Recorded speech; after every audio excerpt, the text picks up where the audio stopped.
Hello viewers, welcome back to the lab. This is going to be a fairly short episode. I just wanted to take a quick look at this device which came into the lab recently. I just wanted to do a quick teardown on it. I don't think it's going to be complicated inside, so it should be a short one. So this has been sent in to me by Bob, a long-time patron of mine. Thank you very much, Bob, for sending this in for us to have a look at. So this is a piece of broadcast TV equipment. This device is a standards converter. That means it converts between 625 and 525 line video formats. I'm not going to say PAL and NTSC because that's not strictly true. Because PAL and NTSC is when the colour information is encoded into a composite video signal. And broadcast TV does not use that, or did not use that even back when this was in use. So what is this thing? It is made by Snell Wilcox, a British company. Funnily enough, ended up getting bought out by Quantel. So a little bit of a Quantel connection there. This dates from about 2000. I'm not entirely sure what facility it came out of. It was certainly sold through the Pica Patterson auction company because it came with one of the stickers on. It's certainly a nice looking bit of kit. It weighs, you wouldn't believe that this weighs 18 kilos just to convert between two video formats, but that's what it is. It is really quite heavy. Really nicely made though. Everything's all die cast metal chunks and big bits of steel. Really high quality bit of kit. Even the buttons sort of feel nice. And we've got its name, Maxim CVR500 standards converter by Snell Wilcox. We have a display with function buttons, a jog wheel for making setting changes, some more function buttons along the front. And round over at the back we have all the inputs and output ports. So we have SDI 1 and 2, those are inputs, so those are the feed in SDI digital video. We have two analog reference inputs, so they provide a sync for the studio, so I can come into this and this can be synced with the rest of the studio.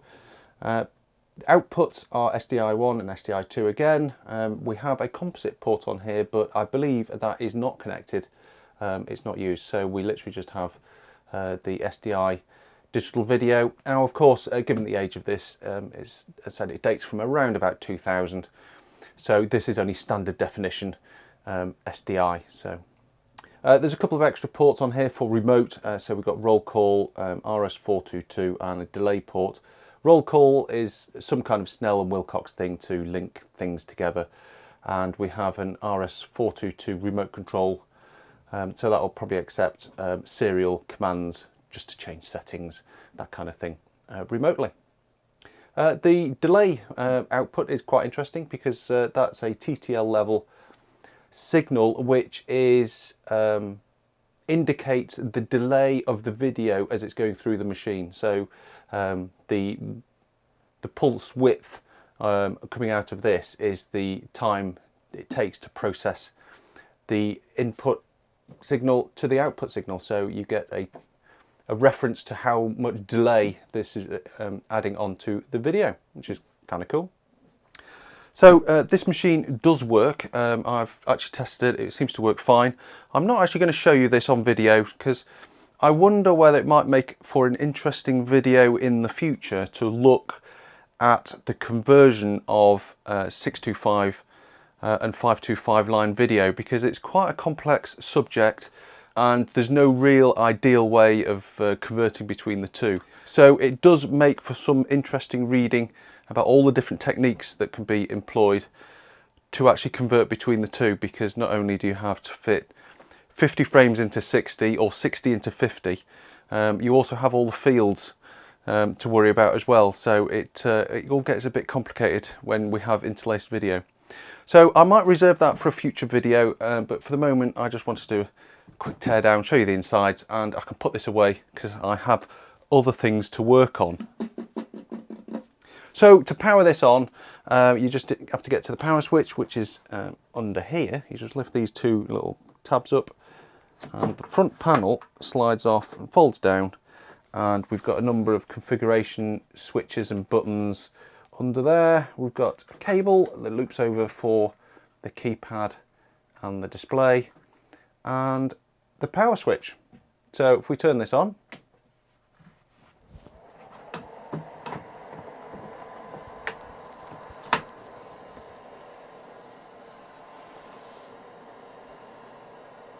there's various enhancement options you can turn on and adjustments you can make as the video sort of passes through this. We can also put a test pan on the screen as well. That can be useful sometimes. Lovely screen display on this. I really like those dot matrix LED displays. So as I said, I'm not going to go into a massive amount of detail about what all this does, but essentially you have the input, which is SDI. You can select between one input or the other, and then you just convert to PAL or NTSC. So it's pretty simple on the face of it, but there is some fine tuning that you can do if you want to. So if we go back to the inside of this, deep inside there, there is actually another. So if I just readjust the camera a little bit, there's a number of indicator lights and another one of those matrix LED displays inside there with version A9 written on it. Yeah, a couple of little status LEDs, presumably for diagnosing faults. Right, to get into this is pretty simple. There is just a set of screws which run around the perimeter of the lid.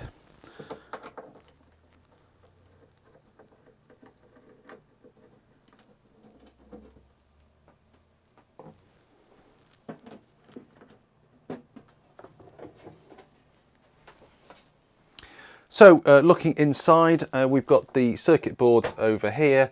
We've got a nice big blower fan, which looks like it sucks air in through these vents on the side over and then exhausted out at a port just there. We've got a mains power supply just there, that nice little compact unit. There's a lot of taps coming off here. So the two PCBs, they plug onto a small little back plane which is bolted down to the chassis, with all the connections going over to the rear panel. These are all coax connectors for the SDI. We've got a mains filter over in the back there. That's probably a Schaffner, so that is probably due to burst into flames. Probably need changing out at some point, but yeah, all pretty simple stuff. There's two circuit boards in this. I have read through the user manual on this, and it actually goes into quite a bit of detail on what does what. But as I said, I'm not going to do that here in this video. I think I will save that to that future video that I mentioned, where we might just talk about how you convert between the two video formats. But for now, we'll just have a quick look at the circuit boards, see what there is on them. So they just slide out the front here. They've got nice pull tabs on to allow you to slide the board out. So I'll put that one over there. Disconnect that one.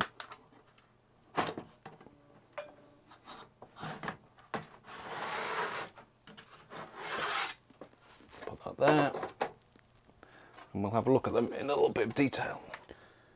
Right, so let's just take a quick look at one of these boards. This was the lower one with the connector that went over to the front panel. Got those configuration switches and buttons on the front there and some status LEDs. This one looks like it's more the processor kind of card, the thing that governs everything, probably does the menus, the control interface and all that sort of stuff. Obviously we've got a few large program devices, so there'll be CPLDs or FPGAs or something like that. There's a number of logic parts on here. You often see these in this kind of product where they do like lots of maths. So you might have things like multipliers and shift registers and things like that to help process the data. And there's three of them on here. We have these two here which are identical. LF43168JC, and indeed those are a 66 megahertz FIR filter, so finite impulse response filters. They'll be used for image filtering and stuff like that. This part here is an LMU112JC, and that is a 40 megahertz 12 by 12 parallel multiplier. There's a few other sort of peripheral components. I think there's some EEP ROMs just there. We've got a clock. That is a dual UART, so that would be providing the RS232 interface. And this device here is a 16-bit CPU running at 20 megahertz, 2K of built-in RAM, and it can optionally have ROM, but I don't think this one has it. It's probably stored in one of these devices. I would suspect one is probably a flash memory device. So yeah, it's interesting to see that we've got a load of missing parts on this. So maybe this is used in other products, or maybe there are different versions of this product which can be expanded and have more features. So there's all those missing places there, and there is actually a mezzanine connector just here, so something can plug on top there. But as I said, maybe this is sort of a generic control board, and it just doesn't need those components on to do what it's doing with the standards conversion. It's nice that we have these coax cables here running into these Harting connectors that actually pass the coax through. That's quite nice to see. Wouldn't have been cheap to have those. So if we just flip this over, it is a double-sided board, so there's not a lot on the back here. It mostly seems to be 7.4 series logic stuff. I think there's a couple of RAM devices there. So is that in the place? Yeah, that's just right next to the CPU, so that's pretty logical. If we have a look at the front of the board, we can see that I love these dot matrix LED displays. They do look gorgeous. So yeah, you can see those buttons for accessing some internal menus probably, and the status LEDs, all that sort of thing. So this is the other board that was in the machine. This looks more like the sort of thing that's doing the actual standards conversion process itself. We've got more custom devices. They're programmed EEPROMs and some more programmed FPGAs. We have another of those Siemens CPUs there, so we've got a second processor on here. Again, we've got more test points, status LEDs. That is probably another RS232 diagnostics port. Indeed, yes, there's a Maxim Max 232 chip there, so that's an RS232 driver. So yeah, there's probably a RS232 serial port on there. More buttons, configuration switches. I'm not entirely sure what they do. I've not really read the manual in much detail just to get an idea on what this actually does. It's probably worth pointing out there's actually quite a lot of through-hole parts on this, given the date, which is sort of end of the 1990s and beginning of 2000. I would have expected a bit more surface mount, but there we are. I guess maybe it's based on an older design, and it's ended up using older style components. There's a date on the PCB there, 9915, so 1999. So let's have a look at the devices on here. These 1, 2, 3, 4, 5, 6. Interesting, there's 6 of them. These are Raytheon 2246A, and what they are is a 60 megahertz image filter. You can operate these in various different ways to get yourself interpolation and filtering. You can use them for keying and things like that. So these are obviously doing quite a bit of the work. We've got some more of those LF43168 devices there. So again, those were the FIR filter. The biggest thing to note is on the back side we have all the RAM for all the image stores, storing the image data while it's being processed. So there's essentially 2 types on here, a bank of 8 and a bank of 18 just here. These are HM530281 RTT20. Now what these are is a dynamic RAM, but it's kind of specifically designed for this kind of application. So the memory's kind of arranged in a way that would be easy to use if you're operating at video, if you're operating on video data. So is just down to the size and the arrangement of the array is actually set up. It makes it a little bit easier to create the rest of the circuit. So those are 331,776 words of 8-bit each, which gives you a total of 331 kilobytes per device. So just here we have around about 2.6 megabytes, and over there we have about 6 megabytes. These other devices are also RAM, but these are interesting as well because these are HM63021s. What they appear to be is a 2K serial static RAM, which is quite unusual, specifically designed for doing video. So there's a couple of features in them. I didn't read the datasheet in too much detail, but it did look like there was specific features in there for processing video data. Interestingly, because those are static RAMs, those don't have any refresh. You don't need to refresh static RAM, and these devices actually have built-in refresh, so there's no refresh circuitry needed.